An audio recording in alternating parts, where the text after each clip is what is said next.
So I think of an engineer needing to start to step into being comfortable with marketing, kind of like these in Star Trek, where you have these species that are higher intellect trying to talk to humans, right? And so being an engineer is like having that, this higher intellect in a way, but now you got to speak marketing. How do you talk to us about that transition? I don't think this is true. I think, so there are many forms of like intelligence, and just because you're a great engineer or, you're great in one thing doesn't mean that people who are great in very different,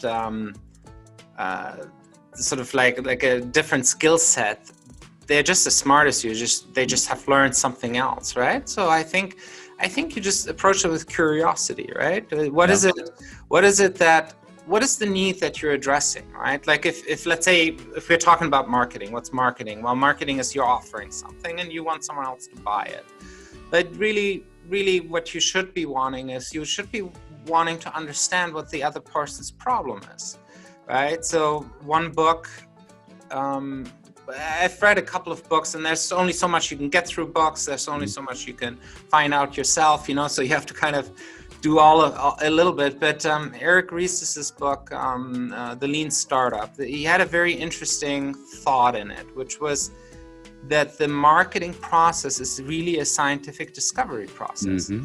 Because you don't know what your customers want. I don't know what my customers want. No one knows that. How do we find out? We find out what works and what doesn't work, right? If we show them here, this is the best thing, and they say no, go home, and then you have to think, okay, what is it that I need to improve? What is it that works?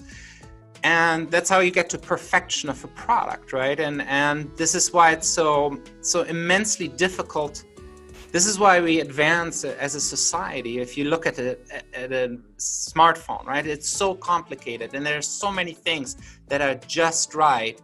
And on the surface of it, it seems obvious and easy, but it's a process of iteration, right? Before Apple, let's say, had the iPhone, there was it the Newton? Didn't work, right? And it just takes that. So that thought that the marketing it's really a scientific discovery process, other than it's not laws of nature, it's just people's desires and fears and whatever pockets, money spending habits that you're addressing, doesn't make it less of a scientific discovery process. And so that's very satisfactory to me, since I'm an engineer and scientist. Amazing, right? Best ways to do that is